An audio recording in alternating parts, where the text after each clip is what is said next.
구원 그 첫 번째 구원론 첫 번째 시간을 마치고 이제 오늘은 두 번째 시간입니다. 우리 지난주에 말씀드렸지만 이제 죄에 대한 문제. 우리가 구원을 다룸에 있어서 가장 걸림돌이 되는 게 바로 죄의 문제가 아닐까 싶습니다. 그래서 오늘 이 시간을 통해서 이제 죄의 문제는 이제 나한테 아무 문제가 될 거리 없다, 문제가 되지 않는다 라는 확신을 가지고 신앙생활을 나가시는 여러분들이 되시기 바라겠습니다. 자, 보겠습니다. 자, 하나님을 믿고자 함에 있어서 걸림돌이 세 가지가 있습니다. 첫 번째는 과거의 죄. 내가 과거에 얼마나 허랑방탕하게 살았는데 내가 하나님 믿어도 돼? 내가 진짜 만약 여기서 밝히면은 이 세상 사람들이 다 충격받을 정도의 그런 죄 가운데 살았던 사람인데 그런 내가 하나님 믿는다고 하면서 실제로 많은 사람들이 이 과거의 죄에 얽매여서 하나님 나 믿지 않겠습니다. 믿지 못할 것 같습니다. 이런 내가 하나님 믿다뇨 하면서 하나님 믿는 걸 거부하는 그런 사람들이 많습니다. 두 번째로 미래의 죄입니다. 하나님 믿으면 이제 그럼 죄를 못 짓는 건가 하면서 이제 미래의 죄, 나중에 이제 짓게 될 그 죄를 또한 걱정하면서 하나님 믿지 않는 그런 사람들도 있습니다. 나도 이제 좀 그동안 죄 가운데 살면서 그 즐거움, 세상에서 주는 즐거움, 죄 가운데서 죄에서 주는 즐거움을 누리며 살았는데 그것을 이제 못한다고 그래서 그 미래의 죄 때문에 염려하면서 그러면서 하나님 믿지 않는다 라고 혹은 또 하나님을 믿는데 또 내가 죄 지면 어떡하나 그런 걱정거리 그런 것에서 오는 불안감, 염려감 때문에 또한 하나님 믿지 않겠습니다 라고 말하는 분도 계십니다. 또한 세 번째로 거룩한 삶에 대한 부담이죠. 하나님 믿는다고 이제 선포되면 이제부터 뭔가 착한 일만 해야 될 것 같고 선한 일만 해야 될 것 같은데 그 부담감을 또 내가 견딜 수 없다 라고 해서 나 하나님 믿지 않겠다 라고 말하시는 분이 계십니다. 자, 그래서 과거의 죄, 미래의 죄, 그리고 거룩한 삶에 대한 부담 이런 것들로 인해서 나는 하나님 믿지 않겠습니다 라고 말하시는 그런 분들에 대해서 오늘 그리고 다음 주 두 주에 걸쳐서 같이 나누도록 하겠습니다. 먼저 첫 번째 오늘은 과거의 죄와 미래의 죄에 대한 해결을 같이 나눠보도록 하겠습니다. 자, 그림 하나를 보겠습니다. 자, 이 그림이 바로 오늘의 모든 걸 다 포괄하는 그림입니다. 자, 십자가가 중간에 있고 그 오른편엔 과거의 죄, 왼편엔 미래의 죄가 있습니다. 즉, 과거의 죄도 십자가를 통해서 용서하시고 미래의 죄도 십자가를 통해서 용서하신다라는 메시지입니다. 그 가운데 무엇이 있습니까? 영접이라는 것입니다. 영접. 요한복음 1장 12절 말씀 영접 있습니다. 자, 그러면 제가 한번 그림을 통해서 다시 한번 그려보도록 하겠습니다. 오늘은 이 그림만 여러분께서 이해하고 가시면 다 됩니다. 과거의 죄가 있고 미래의 죄가 있습니다.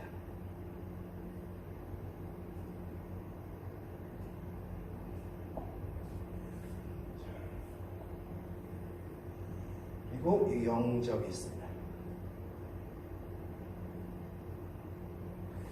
자, 그래서 오늘은 이 세 가지만 여러분께서 정확하게 이해하시면 오늘의 모든 강의를 다 이해하시는 첫 번째 그럼 영접이 무엇인지 한번 보도록 하겠습니다. 영접. 요한복음 1장 12절을 했어요. 다 같이 보겠습니다. 다 같이 읽겠습니다. 시작. 영접하는 자, 곧 그 이름을 믿는 자들에게는 하나님의 자녀가 되는 권세를 주셨으니. 자, 오늘 11시 때 말씀드렸던 하나님의 자녀가 바로 나오죠. 양자의 축복. 그 축복은 영접하는 자, 그 이름을 믿는 자들이 말씀하고 있습니다. 영접 이꼬로 그 이름을 믿는 것이다 라고 말씀하고 있습니다. 영접 이꼬로 그 이름을 믿는다. 그럼 도대체 영접이 도대체 무엇이냐 정확히. 영접이란 이겁니다. 영접이란 의인됨, 칭의를 가리킵니다. 칭의. 자, 이 칭의에 대해서는 다음 주에 더 자세히 말씀드릴 겁니다. 구원에 있어서 과거, 현재, 미래가 있는데 이것은 제가 나중에 또 이제 구원의 확신 강의 끝난 다음에 두 번째로 이 과거, 현재, 미래에 대해서 쫙 한 번에 정리해서 말씀드리겠습니다. 과거, 현재, 미래가 있는데 이 과거, 하나님께서 이미 이루신 것.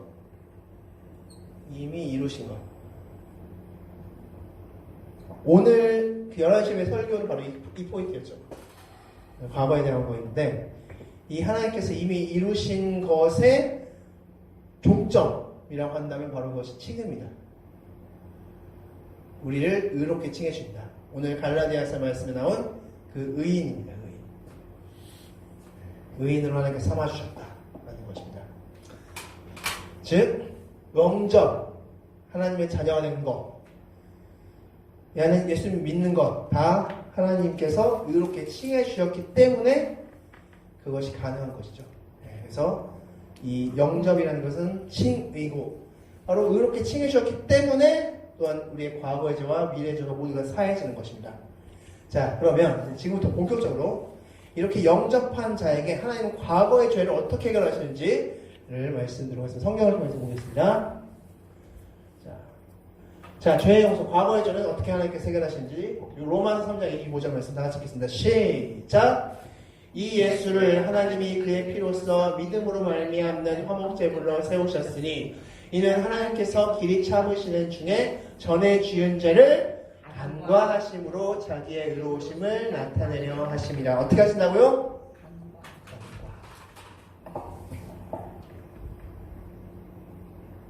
간과가 무슨 뜻인가요?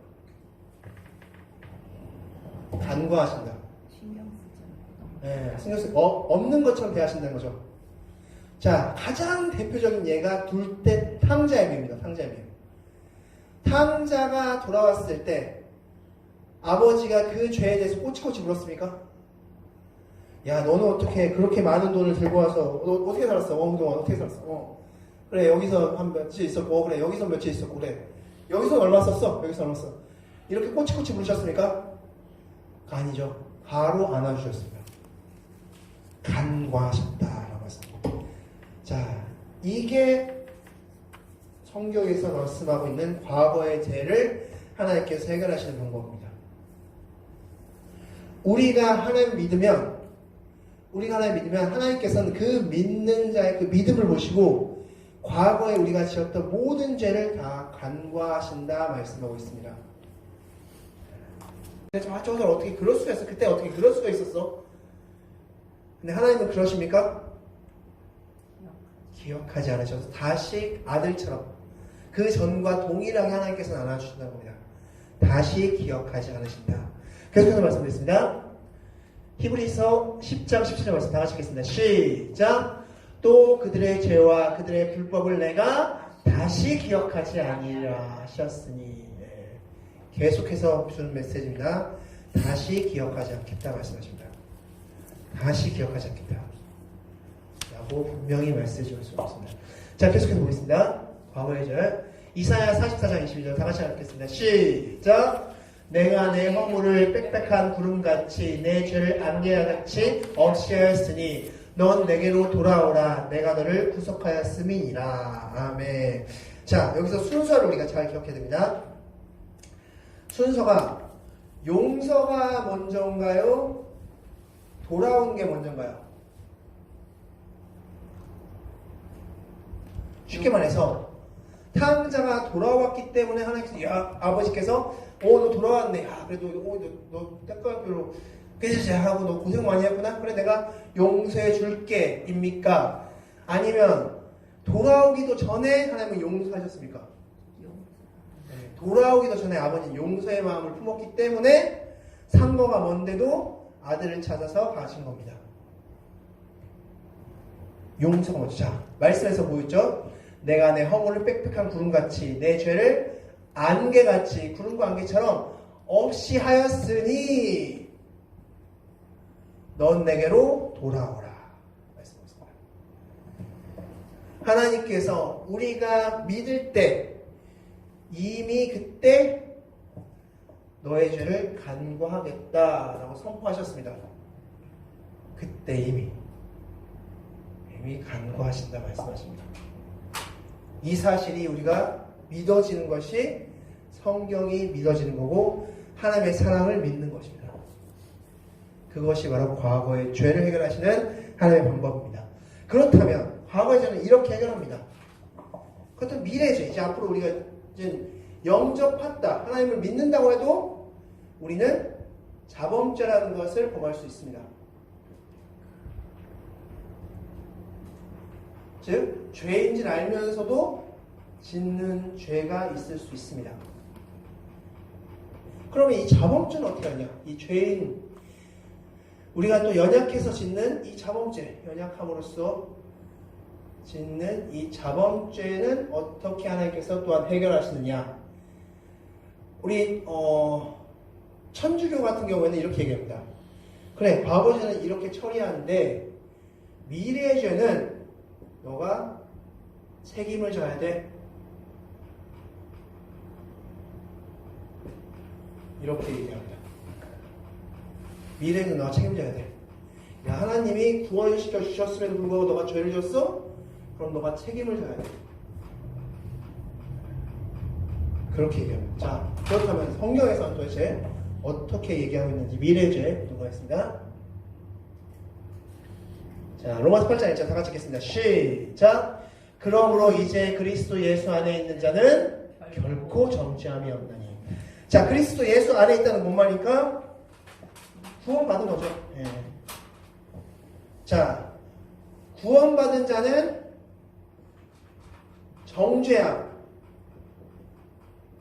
정죄함이 있다 없다? 없다. 정죄함이 없다. 근데 그럼 어떻게 정죄함이 없지? 분명히 죄는 졌죠. 죄는 졌는데 정죄함이 없다.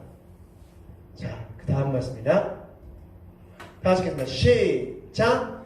이는 그리스도 예수 안에 있는 생명의 성령의 법이 죄와 사망의 법에서 너를 해방하였습니다. 자, 어떻게 하신다? 예수 안에 있는 생명의 성령의 법이 죄와 사망의 법에서 너를 해방하였다. 자, 우리가 죄가 되는 원칙이 무엇입니까? 죄가 되는 원칙? 법이죠, 법. 예. 누가 어떤 잘못을 저질렀습니다. 자, 쉽게 해석해서 A 국가가 있고 B 국가가 있습니다. A 국가에서는 어떤 죄가 죄입니다. 어떤 행위가. 네, B 국가에서는 이것이 죄가 아닙니다.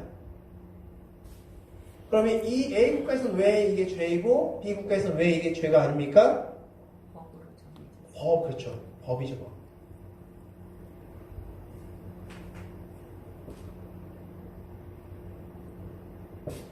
A 국가에서는 이것이 죄로 법으로 정해져 있고 B 국가에서는 이것이 죄로 정해지지 않았기 때문에, 그렇기 때문에 여기서는 죄가 되고 여기서는 죄가 되지 않는 것입니다.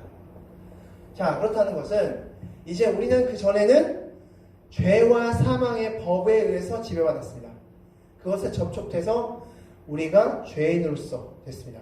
그런데 이제는 생명과 성령의 법이 우리를 접촉한다는 것입니다. 법의 접촉점이 달라집니다. 법의 접촉점이 달라집니다.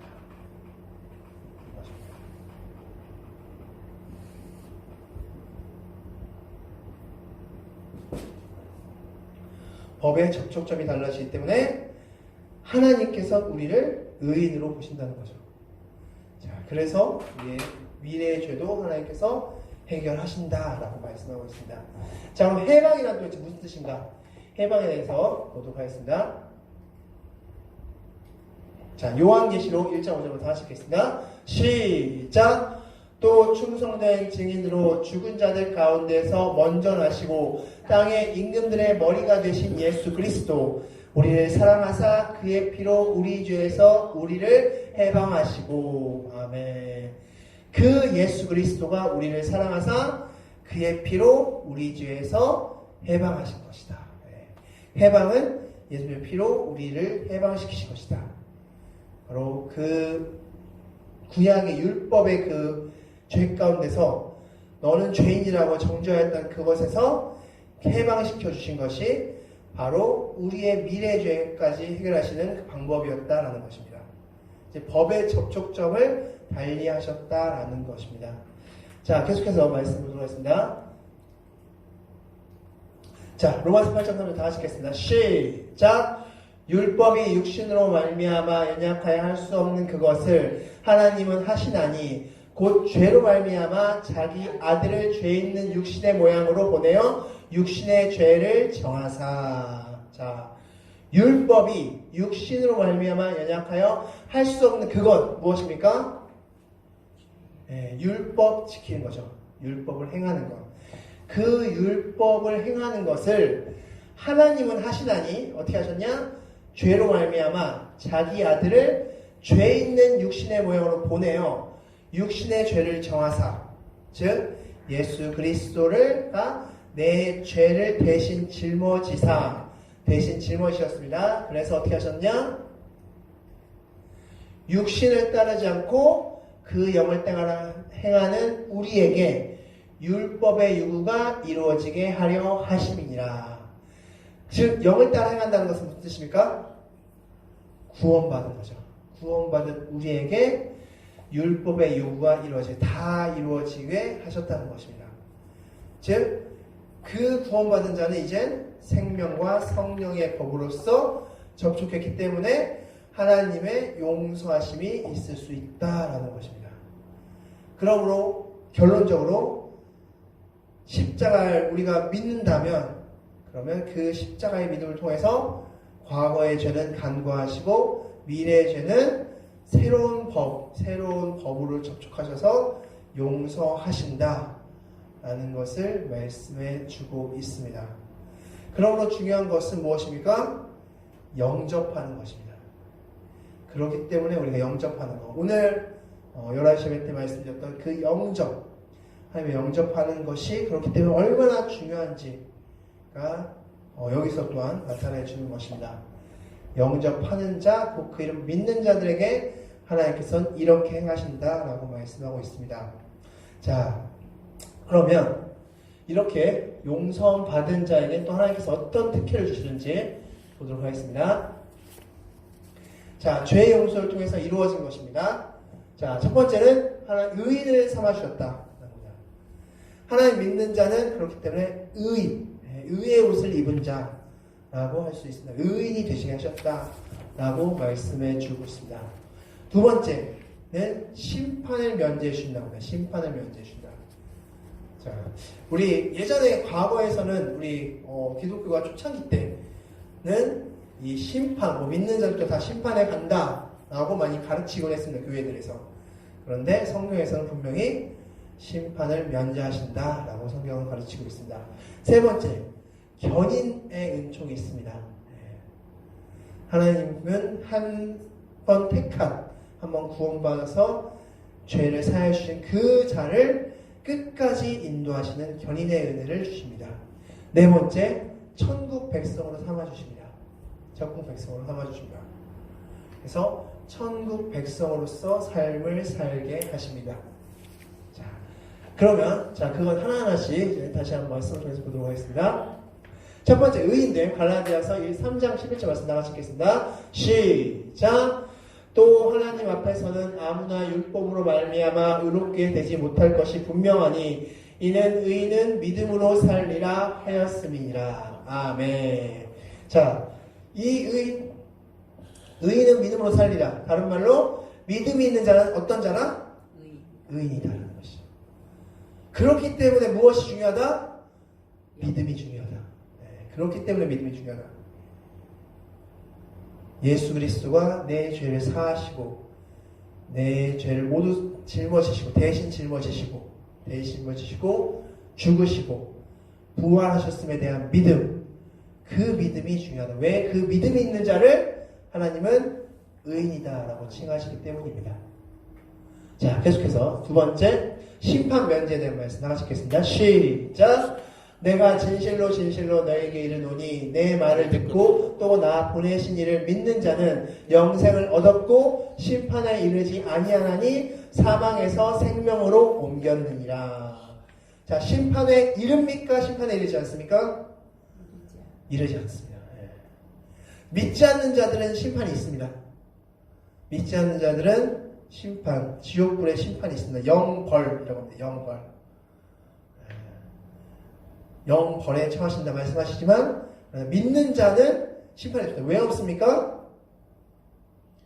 이미 예수님이 내 죄를 다 짊어지시고 심판을 받으셨기 때문에 그 예수님의 십자가형이 바로 심판이죠.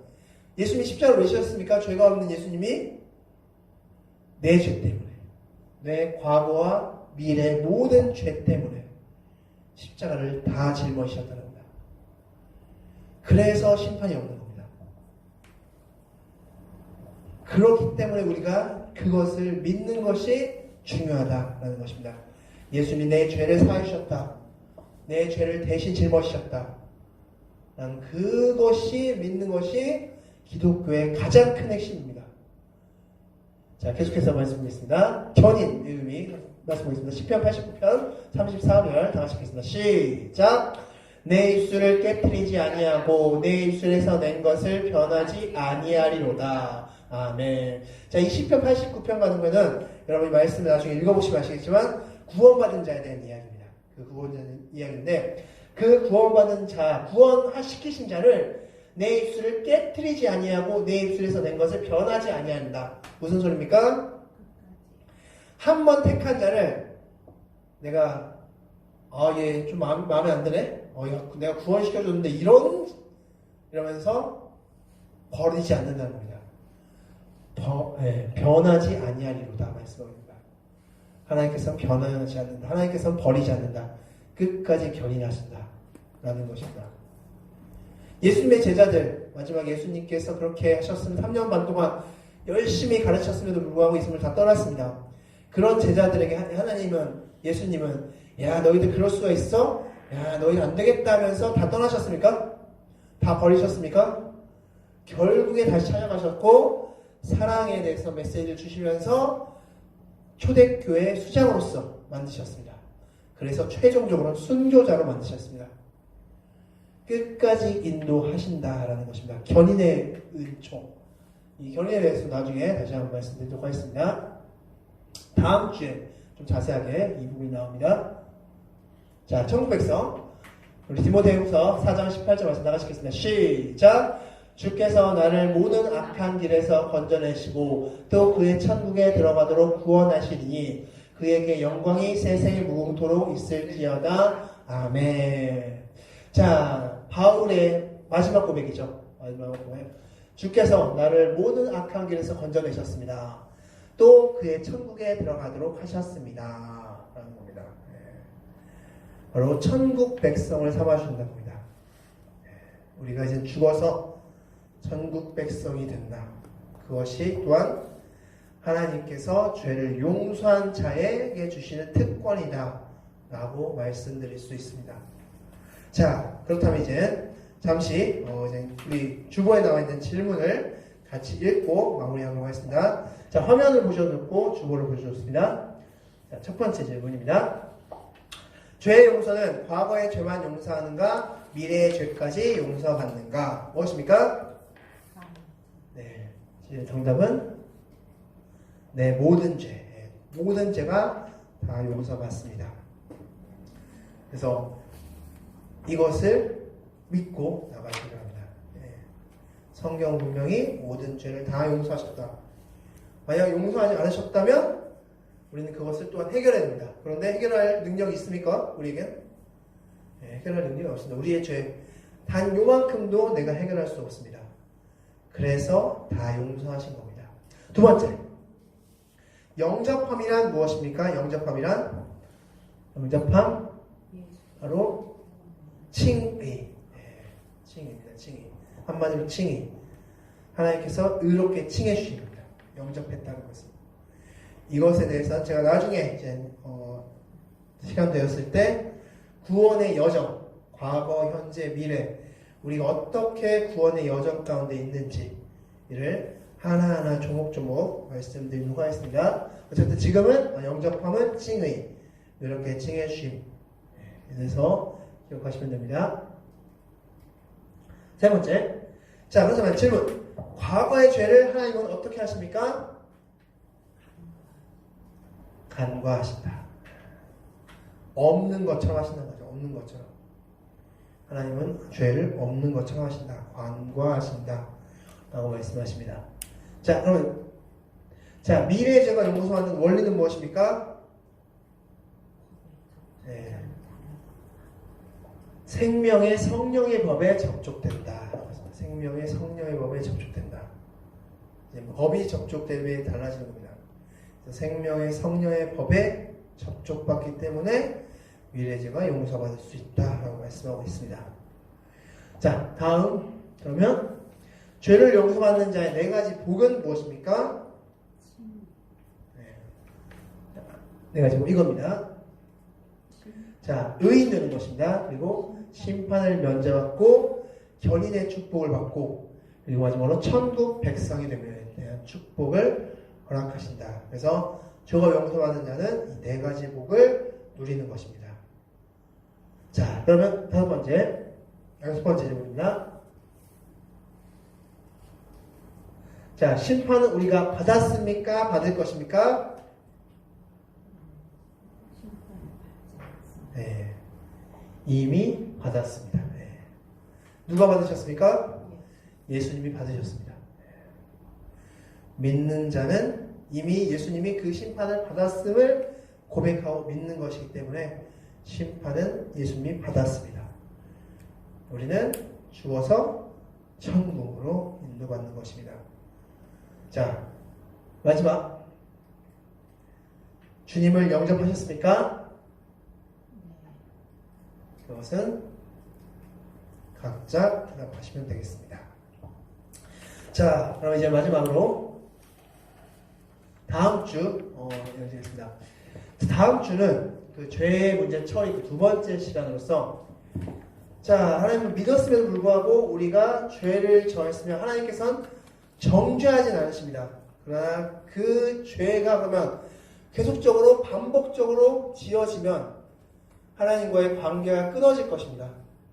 관계성의 문제가 있을 것입니다. 그래서 하나님께서 하신 일이 있는데 그 일에 대해서 같이 나누겠습니다. 그래서 우리가 성화의 삶을 사는 그 과정을 또한 다음 주에 말씀드리고요.